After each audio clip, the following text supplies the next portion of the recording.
কোরআন আছে যেখানে আমরা যাব, কোরআন পড়বো প্রত্যেক দিন 100 আয়াত। কয়শো? 100 আয়াত যদি দাঁড়িয়ে পড়েন গাফেলদের মধ্যে আপনার নাম হবে না, বলছেন মুহাম্মদ সাল্লাল্লাহু। 200 আয়াত যে পড়বে নেককারের কাতারে তার নাম লিখে দিবেন কে? জাতীয় কবির দিকে তাকান, কি সুন্দর করে কোরআনের প্রশংসা করেছেন। যেন কানে শুনি সদা তোমার কালাম, হে খোদা চোখে যেন দেখি শুধু কোরআনের আয়াত, শোনো শোনো শোনো ইয়া ইলাহি আমার মোনাজাত শোনো। কে শুনেন মোনাজাত? মোনাজাত মানে জানেন তো, কানে কানে কথা বলা। কিসে? কানে কানে কথা বলা। এই জন্য মোনাজাত রাসূল অধিকাংশ সময় করেছেন সেজদায়। কোথায়?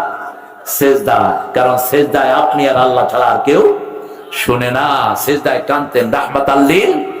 আল্লাহ আমাদের জাতীয় কবিকে মাফ করে দেন। আরো জোরে বলেন আমিন। তাহলে কোরআন আছে যেখানে আমরা যাব, আমার ছেলে মেয়েকে কোরআন শিক্ষা দেব, আমার বিবিকে শিক্ষা দেব। একজন সাহাবী গরীব রাসূলের কাছে এসেছেন, ইয়া রাসূলুল্লাহ আমি বিয়ে করতে চাই। রাসূল বললেন মোহরানা কোথায়? মোহরানা বাকি রেখে যারা বিয়ে করে এদের বিয়ে হয় না। লিখে নেন, একটা বিয়েও রাসূল মোহরানা বাকি রেখে করেন না, একটাও না, নাম একটাও করার নেই। বাকির নাম কি? বাকির নাম? আপনাদের এলাকায় মোহরানা বেশি না যৌতুক বেশি? হ্যাঁ, যৌতুক বেশি। আজকে আমরা একটা ওয়াদা করব, যৌতুক খাবো না। ঠিক আছে? দেখি কারা কারা রাজি আছেন যৌতুক ছাড়া বিয়ে করতে, হাত দেখা। আরে বিয়ের বয়স সবাই আছে, কোনো সমস্যা নেই, হাত তুলে। আল্লাহ সবাইকে কবুল করুক। আরো চিৎকার করে বলেন আমিন।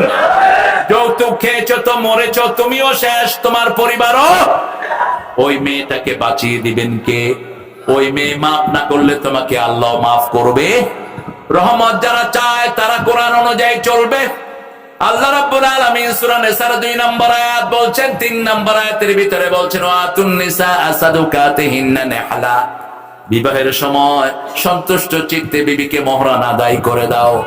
মোহরানা হলো রহমত আর যৌতুক হলো গজব। ঠিক তবে ঠিক? যৌতুক আসছে হিন্দু ধর্ম থেকে। মুসলমানের সাথে যৌতুকের কোনো সম্পর্ক। গরীব সাহাবী রাসূল বলছেন যৌতুক তোমার মোহরানা কি দিবা? তিনি বলছেন শরীর ছাড়া আমার কাছে আর কিছুই নাই। রাসূল বললেন তোমার কাছে সূরা কাউসার আছে নাকি? তোমার কাছে সূরা জিলজাল আছে নাকি? তিনি বলছেন আছে। সূরা কাফিরুন আছে নাকি? আছে। সূরা নসর আছে নাকি? আছে। রাসূল বললেন যাও বিয়ে করো। বিয়ে করতে তোমার আর কোনো অসুবিধা নাই। তার মোহরানা হলো বিবিকে কি শিক্ষা দিবে? কোরআন শিক্ষা দিবে। কোরআন শিক্ষা দেওয়াটা সহজ না কঠিন? ছোটবেলায় সহজ, কিন্তু বৃদ্ধ বয়সে কঠিন। মুখ ঠিক হয় না। আমি এক মুরব্বীর সাথে বললাম চাচা আপনি আমাকে কোরআন শোনান, আমি আপনাকে শোনাই। আপনি গিয়ে বলবেন না আপনার কোরআন ভুল, আসেন শুদ্ধ করে দেই। এটা বেয়াদবি। কোন মুরব্বীর সাথে বেয়াদবি করবেন আপনি নবীর উম্মত হতে পারবেন না। ঠিক না বাটি? কোন শিশুকে মারবা, তুমি নবীর উম্মত না। মান লাম ইয়ারহাম সগীরানা ওয়া লাম ইউআক্কির কাবীরানা লাইসা মিন্না। যে শিশুকে আদর করে না, মুরব্বিকে শ্রদ্ধা করে না, সে কখনো আমার উম্মত হতে পারে? রাস্তার হিন্দু একজন বৃদ্ধ যাচ্ছে, তার বোঝা আপনি তুলে নেন, আপনার উপর খুশি হবেন কে? হিন্দু মহিলা হাঁটতে পারছে না, বোঝা তুলে নেন, খুশি হবেন কে? রাসূল এরকম কাজগুলো করতেন। ঘর থেকে বেরিয়ে দেখেন এক বৃদ্ধ পানি তুলছে কূপ থেকে। রাসূল গিয়ে পাশে হাজির হলেন, গিয়ে বললেন না আমারে চিনস?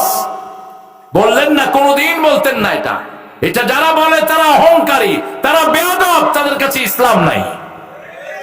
রাসূল গিয়ে বলছেন আমি আপনার পানিটা তুলে দেই। পানি তুলে দিচ্ছেন। মুরব্বী বলছেন আমার কাছে কিন্তু কোনো টাকা পয়সা নাই, আমি আরেকজনের কৃতদাস। রাসূল পানি উঠালেন, বলছে কোথায় নেবেন? বলছে ওই বাড়িতে নিব। রাসূল মাথায় করে ওই বাড়িতে নিয়ে গেলেন। পানি নামিয়ে দিয়ে বললেন আমার নাম মুহাম্মদ সাল্লাল্লাহু, আমি ওই মসজিদে থাকি। কালকে যদি আবার পানি আনতে বলে আমাকে ডেকে নিবেন, আমি আপনার কলসিটা ভরে আপনার পানি বাড়ি পৌঁছে দিয়ে যাব। একদিন, 2 দিন, 3 দিন নিলেন, চতুর্থ দিন বাইতুল মাল থেকে টাকা দিয়ে বৃদ্ধকে ফ্রি করে দিলেন। বৃদ্ধ পড়লেন লা ইলাহা ইল্লাল্লাহু মুহাম্মাদুর রাসূলুল্লাহ সাল্লাল্লাহু আলাইহি ওয়াসাল্লাম।